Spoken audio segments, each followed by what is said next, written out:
Hello, welcome back to the MyClayCo studio. If you're new here, my name is Carla and I head up all things creative here at the studio. And today we're going to be talking about our Click and Clay Multi Jig. So this Click and Clay Multi Jig was actually designed by us because we wanted a way to not only bulk create rainbows, but also to use other shapes. So if you don't know what a rainbow jig is, a rainbow jig is a tool usually made of acrylic that helps you form perfect rainbows. So they can come in a multitude of sizes, but yeah, we generally have like a fatter one, medium size, and a skinny one. This just means that you can form your rainbows much more uniform than if you were to just freehand it. Some people still like to freehand it, props to you, but I do find a lot of clayers like to have the uniformity just so that their earrings are matching. One of the things that we do get with our rainbow jigs is they're fine for if someone wants to make a couple of pairs here and there, or if they're a hobbyist, whereas if you're actually creating for, say, markets and you want to make multiple pairs at a time, then you'd want something larger. So this one that we have actually can do 6 pairs, so 12 individual pieces at a time, which a lot of clayers say it's amazing because, yeah, being able to batch create is really big tick in the box. So the way that it differs from a static jig is, as you can see with the rainbow jig here, these pieces are actually glued on. So you can't actually move them. Once your clay is on the jig, you need to use a tissue blade to lift that clay piece off. It can be a little bit difficult. There is a knack to it to be able to peel it off without warping the pieces. That's why we thought the Click and Clay was a really great solution to that. As you can see, we have a baseboard here and it's got these little holes. That's so that our click-ins can actually do exactly that, click in. So they fit perfectly into these holes.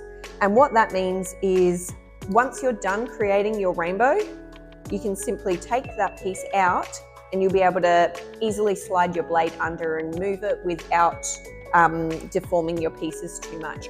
You can actually then use the clay piece, the acrylic piece, to reform your clay pieces if you think that they've moved a little bit too much. So it's a really handy tool. One of the other key benefits of it is being able to make other shapes. So if you were to make, say, this is our prototype for a static jig, for if we wanted to do flowers, stars, love hearts, we did try and do it on a static jig. However, because the pieces were more intricate and you had to have corners that you had to press in, it was way too difficult to take the clay off without warping them. So this is actually how Click and Clay was born, because I wanted to have other shapes rather than just rainbow arches. And I thought, oh, how annoying, I can't get my clay off. So yeah, I thought, how cool would it be if I could pop these bits out and then I just have a clean slate to be able to take my clay off. And that's exactly how we got to our design. So it was, yeah, literally to be able to put your more intricate piece in and then be able to easily pop it out so that your clay piece is easier to move. You can actually get cutters that will also be a similar effect to the different shapes. So say a heart that had, multiple layers, you can get cutters that imprint that effect. However, you won't be able to get the difference of colors or ombre effects. So I can actually use red, orange, yellow, green, blue on my rainbows or even on my hearts, and they'll all be perfectly different colors. If I tried to do that with the cutters, it can be a little bit difficult because you either have to use some kind of pigment powder or paint pens after you've baked the piece, and it can get a little bit tedious and messy. So definitely the easiest way is to use different colored clay and just extrude those pieces and form them around your shapes. So using rainbow jigs, and the Click and Clay, you will need to use an extruder. So if you don't know what an extruder is, it's literally a tube that you put your clay into. You put an extruder head on. They come in a multitude of shapes, sizes. You put your extruder head on and you simply wind the extruder to push that clay out. Kind of like if you've ever seen a pasta extruder, exactly the same concept. So I'll go through extruding when we do our rainbow pieces, just so you can see it more close up and in depth. All right, let's get making. Okay, so let's get into our extruder. So first off, I want to make sure that I've got my colors ready. I'm going to go for this nice green palette, kind of an ombre effect. I've just rolled it out. I've pre-conditioned these. If you don't condition enough, you will get cracks when it gets extruded. So you just want to make sure you condition your clay first, and I've rolled it enough so it's going to fit in there, but you can see it's not quite long enough. So all I have to do is spin, spin, spin. Spin this one back, and that makes it deeper in there. So I can pop that one in. Ooh, perfect fit. Now all I have to do is pick the extruder head for this one. So I'm gonna go for my arches. I think I'm gonna go this thicker one. This I think will be a little bit too thin. I like the style of this one. So I'm just gonna put my extruder head on, and then I seal it in with this one. That's all it is. I just twist it on. So now when I twist this one, it's going to push my clay out to whatever shape I've put on this extruder head.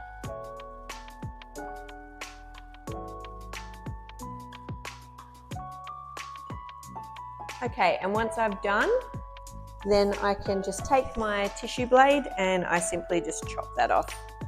You want to make sure you release some of that pressure by winding it backwards a little bit, just so it's easier to take your extruder head off.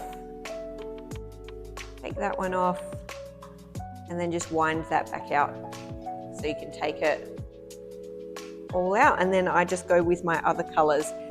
Alrighty, I've got all my clay pieces extruded. You can see that I've conditioned my clay enough so it's got a nice smooth finish on the clay. And you want that on all of your pieces. If you do find that they've got cracks in the surface, squish it back together, condition it, and then re-roll it and re-extrude it, because you don't want to have, if you have any cracks in your pieces, like this one has slight cracking in it, I won't be using this part because those are going to show in my baked piece and I don't want that. So you just want to make sure it's nice and smooth in the part that you're using. All right, let's get into it. Okay, so if I was batch prepping today, I could take all of my Click and Clay pieces and I could just easily click them all in.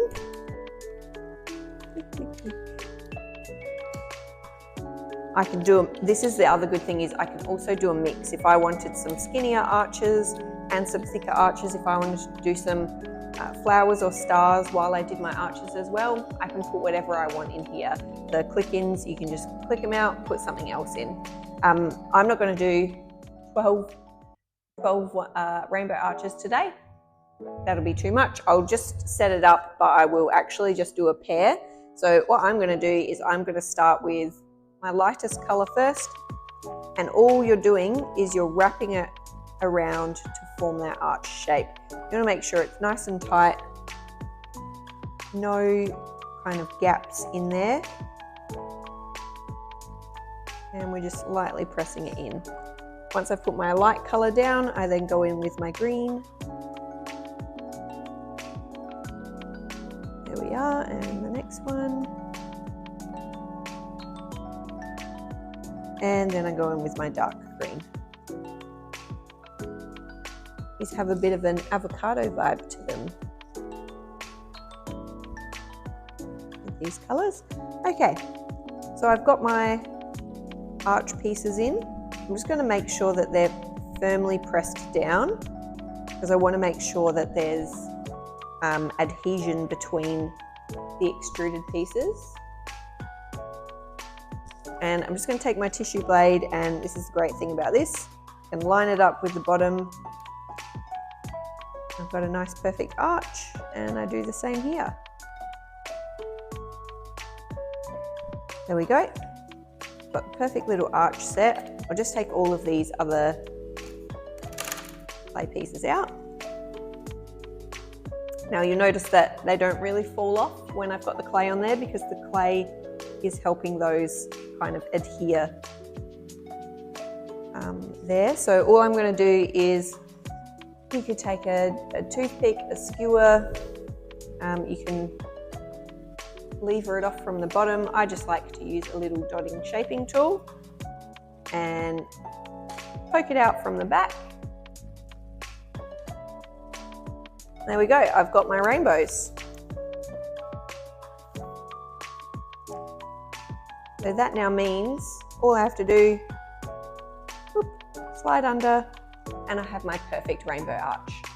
So I just pop those to the side. And it's as simple as that. All I would then have to do with those is bake them. You can also pre-dot a little hole up the top so you know where your earring finding is going to go, or you can make them studs. I've even had my piece and I've pressed some sandpaper on it to give it a nice textured finish on the surface. You're free to do whatever you like. Now if it was to warp while you're moving it, that's completely fine. You can, as I said, get your little click in, put it back in, reform it. And you would do that on your either your tile, whatever you're going to be baking straight on, just to make sure that it's nice and uniform. You don't have to move it again. I'm just going to put that to the side though, and we're going to get into stars. Here I've got my star click-in pieces. I just make sure that I've got my little click-ins at the back the right way up, and pop them in. And I'm going to be going for another tonal effect, but I'll be going darker, lighter, and then kind of middle color going out. I think that will look nice. I can even add some mica powder at the end. The only difference I'm going to do this time is I'm going to actually extrude with this flat disc. So it's going to come out as like a long flat piece, and then I'm going to stand it up and go around, and we're going to see how that one turns out. Okay, so I've got my extruded pieces here, and I've got my stars. So all I'm going to do is start with this one. I've cut the edges so that they're nice and straight, and you want to make sure that you're starting from a point where it doesn't matter if you have a join. So for example, I'm starting down the bottom here, because if I started up the top, that's most likely where I would put a hole if I was going to be like dangling it. And yeah, I just want to hold it in just with a silicone tool, so it's nice and soft, and slowly move around. The star is the most intricate one, and the centerpiece is the most difficult. Once you've got the centerpiece done, it's very, very easy after that, because the clay just sticks to the clay, so it all tends to stay in one place. But just take your time going round. I have made multiple pairs of earrings with this star shape and the circular extruded pieces like I did on the last one, and they work great. I thought though for this one, I've never actually tried the flat one, and I thought, oh, why haven't I ever tried it? It is probably going to work out better than what I was doing with the circular ones. And I think I was right. These are looking great. Now obviously it's not going to be super pointy ends, but you can always, after you've formed it, you can make the ends sharper points if you would like. But we designed it so that it wasn't super sharp points, because then all that's going to do is puncture your clay as you do this. Alrighty, so I'm at the end of my first layer. I want to make sure I'm in all the corners. And then I'm just going to take my blade and I'm going to slice where I think it will end. The thing is, we can always extend it or trim it if we need to. And yep, there we go. Perfect. All right, so that is my first layer done. And now I'm just going to go through with the other two colors.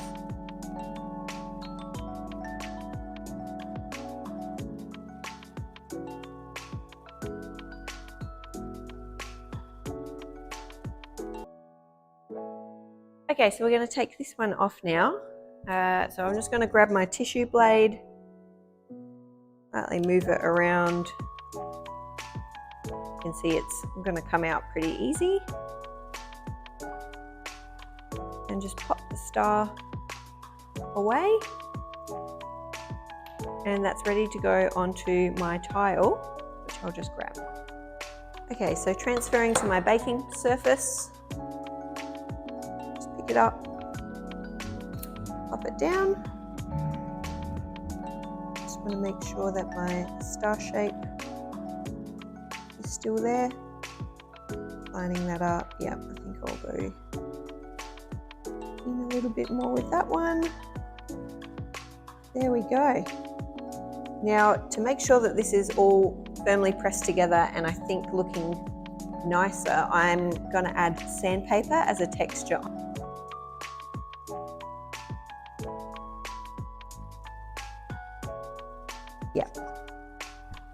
Yep, that was the right decision. All right.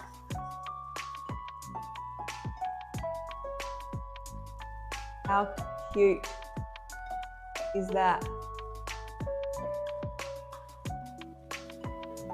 All right, these are my stars out of the oven. And they look great with that sandpaper texture on them. The thing I wanted to show you is that because we've got the three different colors, it's very easy to find out where to drill your hole. Obviously at the top of the star, and then I can actually drill in this light color on both of them and they'll be identical. So really easy to put these ones together. Now you can even make these just as studs, or as I said before, you could even make them into huggy style hoops. So I'm just going to drill this one today and we'll make it a dangle. And they're going to be super cute when put together. Okay, next we're going to get into our heart hoops. So both the hearts and the flower click-in pieces actually have hoop guides on the back. So we've etched in little markings on the back, generally where people would cut to form hoops.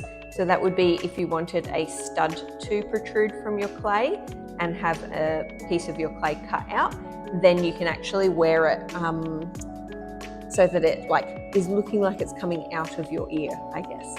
So I'm just going to do it with the heart one today and we'll leave the flower as is. But yeah, with the heart one, because I'm making it as a hoop, I'm actually got this really thick piece of extruded clay. So I did this one with the large circle extruder head, as you can see. Okay, so I want to make sure that our starting point is really nice and flat. So I'm just going to trim that. It's a nice clean base.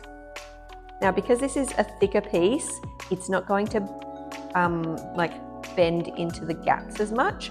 So we need to push it in, and I found this tool. This is a sculpting tool. I found that this tool is actually the best to get a nice indent in these hearts and on the flowers. So I'll be using that. Now, you want to think about where you're going to be cutting your hoop, because that's kind of where you want to put your join. So if I know that my hoop is going to be, say, around here and it's going to end there, I'm not going to cut that until after it's baked, so it can have a nice clean cut. So what I'm going to do is I'm going to actually put my join in the center of that, because I know I'm going to cut cut away. So that means that I'm not going to have any join showing, which is what we want. So I'm going to do the most difficult part first, and that is pressing the heart in. It doesn't matter if it's not perfect, we just want to get it so that it's pressed in that side, and we can fix that one up with our fingers after. So I'm just going to finish forming the hoop. Hold steady, slowly bend this part. I know I've conditioned the clay, but it can still crack sometimes if you're not slow and steady. I'm just warming it as I'm moving it around. And then I'm going to take my blade, I'm going to cut it so that it can come in. Now again, it doesn't matter in this part because we're actually going to be probably slicing here and here after baking so that I can make this into a hoop. I'm just going to clean up the outside edge. And you can see that's a really nice heart shape. So I'm going to pop this one out.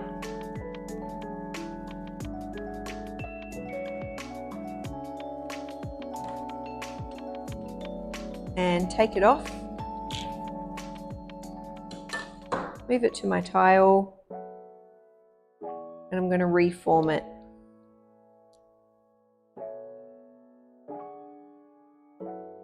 So squash that down. Take that out.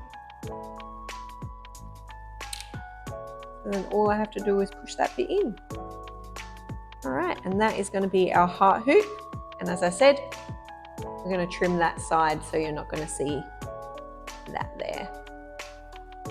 So I've got my heart hoop piece out of the oven, and I've got this one here that's got the hoop guides on it. So just pop that one in there. And now that it's baked, it's still going to be really easy to slice. You can do this before baking. I just find rather than touching it, I just wait until after baking. It's just as easy. So I'm going to find that mark there. And all I'm going to do is chop. You can see that's a nice clean chop. And that's what we're going to attach our post to. Now we just want to clean this one up. So I'm just going to grab a post. I've got these two sizes. I'll just see which one fits better. It's always best to try and put the biggest one, but that bigger one won't quite fit. And that one is going to be perfect. So I'm going to use this. You can see that the post isn't going to interfere with this. So I'm just going to do a clean chop on that. So again, let's just look at it in our hoop guide. And you can see that there's a chop mark here and a chop mark here. So I'm just going to do a nice clean chop on this last point. And that way, I could have just chopped it, but this way I know that my hoops are going to be identical because I can use the exact same markers on my other side. But that is now my heart hoop. Let's attach this one and it'll be done. Alrighty, we're back the next day. We lost the light a bit yesterday, so I thought I'll start a fresh day when it's nice and sunny out. We're going to be doing our flowers today. I've got dual tone here, so I'm going to do light on the inside, dark on the outside. And you can see this is from the rainbows. It's just slightly thicker because we're only going to be doing 2 rounds. So we'll do a light with one, dark with the other. So much like your stars, you want to get a starting point, which I'm going to start down the bottom here. I'm just going to work it around. And again, I'm going to take this tool, just clean it up. I was using it yesterday afternoon, so there's no... So you want to take this tool, and just like the stars, we're just going to be working it into the corner. Let's see if I can show you. There we go. And again, all the way around. You don't have to press too hard with these ones. We're going to be reinforcing it anyway when we put the second round in. This is just to make sure that it's hugging up against that shape there. All right, we've got our end point now, so I'm just taking my blade, snapping it in, and do the same, press that one in, so it's all together. Okay, now we go to do our darker outside. I've already cut the ends on these ones so that they're nice and straight. Now, if you wanted to, you could make this one less pushed in, so the inside has a flower shape and the outside is a bit more rounded, but I'm just going to keep that pressed in flower shape as I work my way around.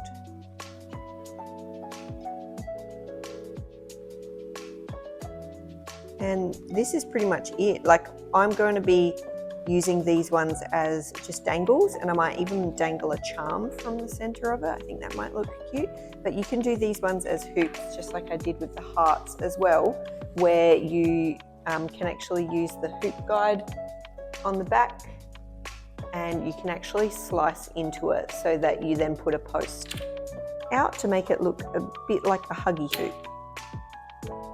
And again, I'm just going to get that last one in.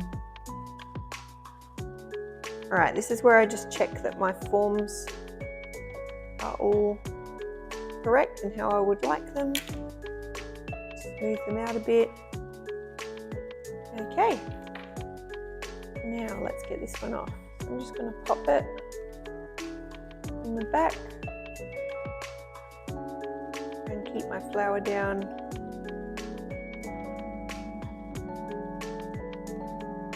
There we go. Okay, so I've got my flower now, and all I have to do, again, use my blade straight underneath, and now I can just transfer that one straight onto a tile for baking. And there we have it, how to use the MyClayCo Click and Clay to make your extruded shapes. It's been a joy to go through making these rainbows, hearts, stars and flowers. We hope that you've enjoyed it too. If you did want to get yourself a MyClayCo Click and Clay, you can find them on our website, www.myclayco.com.au. As always, thank you so much for watching. Please like and subscribe and enjoy your making.